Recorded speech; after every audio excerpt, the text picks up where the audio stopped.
Hello, everybody. Lee Speed here. I'm back again. Maybe. I don't know. You can tell me. Well, actually, if you're hearing me, then yeah. Or if I put text somewhere, I don't freaking know. I'm probably not even going to do either. So, well, I'm just going to speak and not put text. But basically, welcome to my 3K subscriber special. This has been like long overdue. And, you know, due to some personal issues, I have not gone around to it. So, yeah, basically what I'm going to do is I'm going to have two separate videos for obvious reasons. Because, you know, YouTube.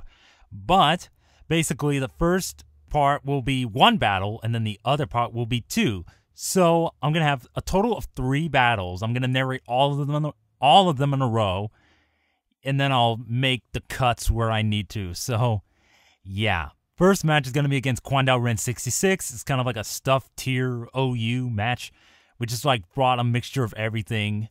And yeah, you'll see what I'm talking about when we actually get to that battle. For battle number 2, it's going to be a Pokédex roulette match against PokeAim MD, a.k.a. Joey.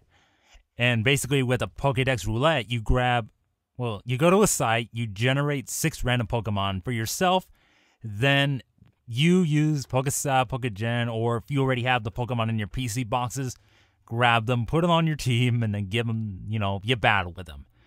But chances are that if you get stuff like Caterpie, maybe you have that already. I'm not sure.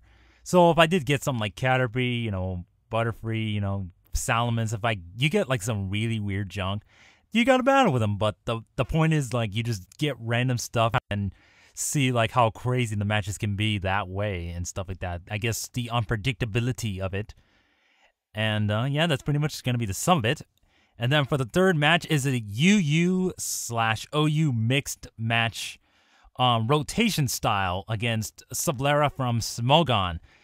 I believe that that OU-UU rotation match was back when some of the Pokemon in there were OU.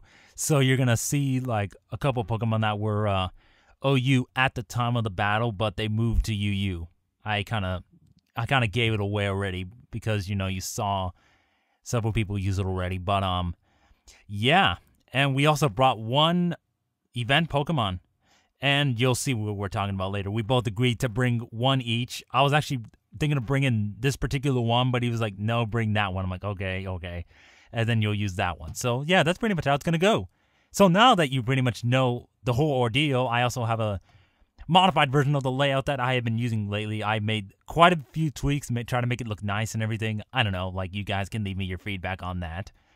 And yeah, without further ado, let's get on with the subscriber special. Part 1, Elo, and then the other part will be Joey and Sublera. So I'll see you guys in the narration.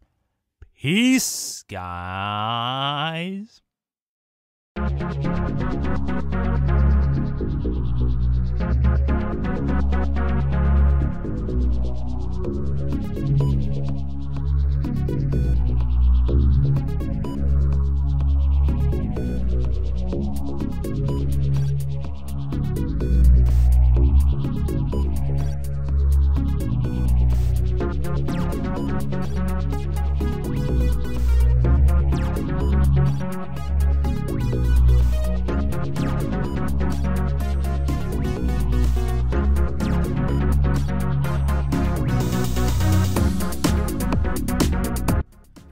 Alright guys, as I mentioned, this is going to be the first match against Elo, a.k.a. KwandaoRen66, so let's get started. I'm going to be leading with the Porygon Z, and he's going to lead with Gengar. Now, I know that Gengars generally carry the substitute, and yeah, so I'm just going to go for the Ice Beam instead of going for the Agility right off the bat. Just, I want to kind of see what kind of Gengar this is, if it's like Leftovers, Life Orb. It really will kind of help me judge the set. So he has Lefty, so I'm thinking, is that sub-disable? And I think in his narration he mentioned it's a sub-disable, but thank goodness he didn't go for the disable, because I'm guessing he didn't know that I didn't have the Dark Pulse. But yeah, I run Agility, Tri-Attack, Ice Beam, and Hidden Power Fighting. I think I use it in the lower tiers for coverage, but I think in OU, I think running Dark Pulse will be a little bit better, because, you know, there are some ghosts running around like Jellicent. But yeah, I'm going to switch into my Vaporeon as he brings in the Victini to take the Fire Blaster. I guess anything but Thunder. But yeah, speaking of Thunder, he is going to go for the Thunder right here, and that's going to do a crap ton. I'm running a physically defensive Vaporeon, so she's not going to be able to take that Thunder well at all. So that really kind of sucks, and Victini really is kind of dangerous to this team already. Just because of that, just because of the fact it's a Life Orb special based one. So I go with the Toxic. I should have went for the Scald, but then again, I guess the results would be nearly the same. As you're going to see in the next few turns ahead. So I'm going to go for the Protect just to try to Toxic Stall, or proceed to Toxic Stall. But there isn't much else I could do. I can't really switch into anything because nothing really wants to take a hit from this Victini. So Vaporeon goes down and I'm going to bring in Gallade. I'm going to go for the Shadow Sneak. I'm not going to over-predict because I just lost one of my guys and there's really no way I can afford to use a different move thinking he'll switch out, because if he just does switch out, at least I won't lose Gallade right off the bat. That's kind of key, I guess, if you really want to call it that. I guess that's kind of a key thing there, though. So, in comes this Cobalion, and I know these things are probably going to be physical, so I'm going to go to my physical wall, which ironically is my Quillbolt. But anyways, I'm going to go for the Stealth Rock, knowing that he can't really do all that much to me, so that's exactly what I'm going to proceed to do. I'm going to go with the Stealth Rock as he brings in the Ludicolo. Now, I'm going to switch to my Porygon Z because I don't know what kind this is, and that could be a problem if it's like maybe the specially based one. So, I am going to bring in my Porygon Z just to kind of be switch fodder, death fodder, anything really, because I have nothing else that I really want to switch it to just in case it's like Rain Dance or something like that. And it is Rain Dance, so it's pretty much the Life Orb variant.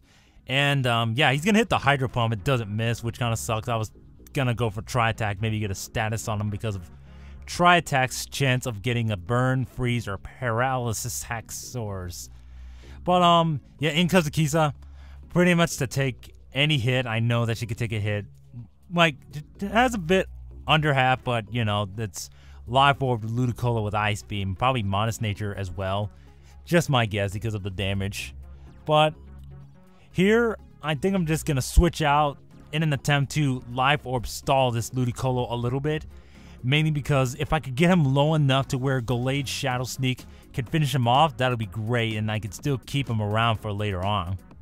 So, I'm going to go for the Shadow Sneak, and look at that, I can't believe it. It just barely lived. I don't know if that's like min-max variation screw me over, or it just wasn't enough Life Orb recoil to where it would have died to Shadow Sneak.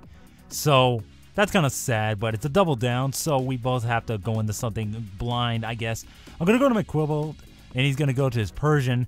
Now, this isn't good because, as you're going to see right here, he is a Nasty Plot one. Nasty Plot Technician one with Swift and all that other stuff. And that's not good because my physical wall Sandslash isn't going to be able to do... Well, it's not going to KO the Persian because I'm not running attack EVs. And I'm not going to be able to take any kind of special move. I'm thinking even if he goes for the Swift, I'm not going to be able to take that very well at all, if I even live it. But he's going to go for the Water Pulse. Now, I believe in his narration he said if he had run Hidden Power Fighting, like I think you can adjust the IVs to make the Hidden Power Fighting base power of 60, which will give it a boost from Technician, which this Persian has. If he had Hidden Power Fighting, Ghost would pretty much wall him, which unfortunately, you know, I don't have a Ghost, and I'm kind of glad because, you know, I can't wall that Persian. So I have Salamence, and he's going to set up a sub just to see what I'm going to do, and I'm going to go for the Brick Break. Now, the items that we both have make this very interesting. You're going to see coming up. But he's going to go for the Swift, and I'm thinking, oh crap, there's no way I can live that. That's a +2 Technician Swift attack.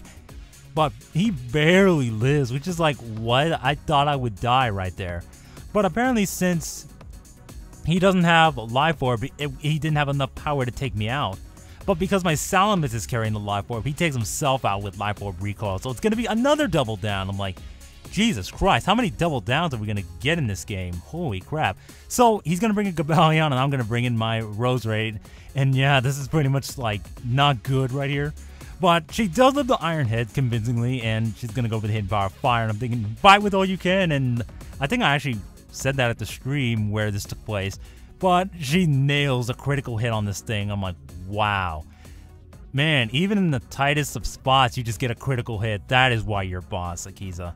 So, it goes this Haunch Crow, and I'm not going to be able to outspeed it because he's running max speed on his, and I'm not. So, there's no way I can outpace him. In his narration, he thought he was pretty much screwed at this point, but, you know, not when I'm running a bulky Rose Raid. So, yeah, GG Elo. Probably the least haxiest game that we've had so far. So, I don't know. Anyways, let's move on to the second battle.